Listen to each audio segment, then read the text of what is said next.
Como Donald Trump poderia mobilizar os militares para enfrentar a esquerda radical? O ex-presidente Donald Trump tem defendido de maneira contundente que as Forças Armadas poderiam ser empregadas para enfrentar o que ele chama de lunáticos radicais de esquerda. Ele sugere que, diante de possíveis cenários de caos e desordem, como durante o dia da eleição, o uso de tropas seria necessário para restaurar a ordem e combater ameaças internas. Embora a ideia de mobilizar os militares para essas situações seja controversa, Trump argumenta que ações extremas podem ser justificadas em nome da segurança nacional. Normalmente, o princípio geral é que os militares não devem policiar os americanos, pois essa responsabilidade cabe às autoridades civis, mas há exceções que, segundo Trump, podem se aplicar em momentos de instabilidade ou ameaça iminente à democracia. Para ele, a esquerda radical representa mais do que uma divergência política. É vista como um risco direto à ordem e estabilidade do país, o que, em sua visão, justificaria o uso das Forças Armadas para garantir o controle. O atentado contra o ex-presidente dos Estados Unidos, Donald Trump, abalou o cenário político e social do país. O incidente ocorreu quando Trump participava de um comício em um estado-chave da campanha republicana, à medida que ele mantém influência significativa entre os conservadores. De acordo com testemunhas, o atentado aconteceu enquanto Trump discursava para uma multidão fervorosa de apoiadores. Um disparo foi ouvido, seguido de uma comoção generalizada. O ex-presidente foi imediatamente retirado do local por sua equipe de segurança e levado a um hospital próximo. O atentado também reacendeu debates sobre a crescente radicalização política no país e os perigos associados a discursos inflamados. A polarização que domina o cenário político dos Estados Unidos nos últimos anos se intensificou, com o ex-presidente sendo uma figura central nesse contexto.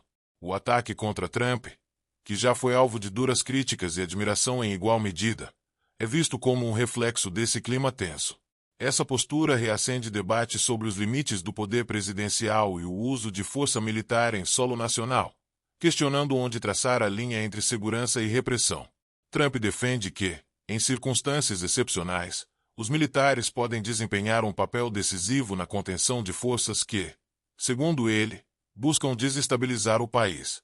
Entretanto, essa visão polarizadora levanta preocupações sobre o risco de escalada de tensão e sobre a possibilidade de confundir segurança pública com repressão política. O ex-presidente Donald Trump afirmou que tropas da Ativa ou da Guarda Nacional poderiam ser mobilizadas para conter e perseguir o que ele chamou de lunáticos radicais de esquerda em meio a um possível caos no dia da eleição. Em suas declarações, Trump alertou que a maior ameaça para os Estados Unidos não vem de inimigos estrangeiros, mas sim das próprias pessoas de dentro, referindo-se a opositores políticos e forças internas que, segundo ele, estariam desestabilizando o país.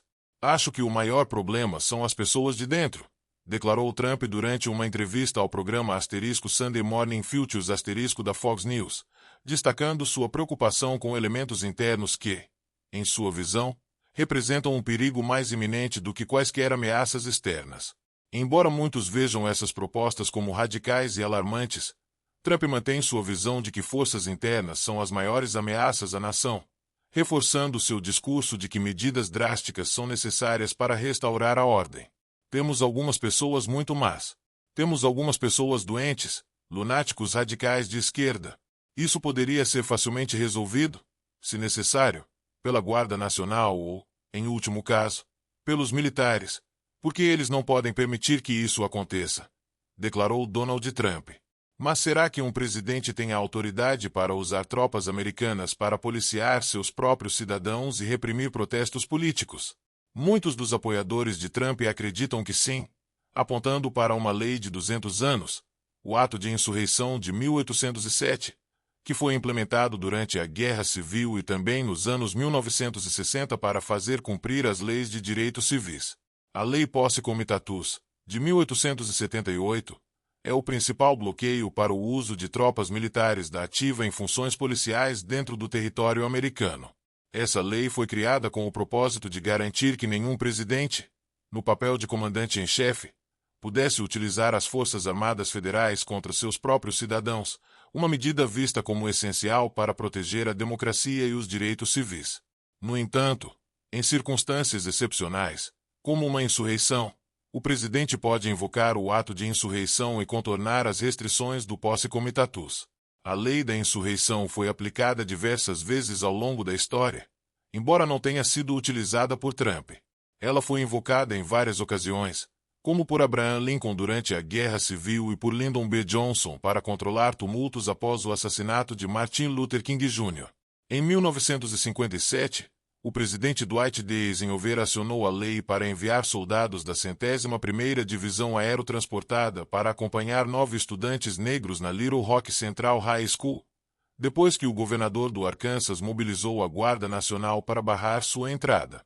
Mais recentemente, George H.W. Bush utilizou a lei durante os distúrbios em Los Angeles em 1992, que se seguiram à absolvição dos policiais envolvidos no caso Rodney King. Em 2005, a lei foi considerada após o furacão Katrina, mas não chegou a ser utilizada. Especialistas estão em alerta, destacando que a lei de insurreição possui uma perigosa ambiguidade, o que pode abrir espaço para abusos de poder. Diante disso, juristas têm proposto reformas urgentes para corrigir essas falhas. Uma dessas propostas foi apresentada recentemente pelo Instituto Americano de Direito.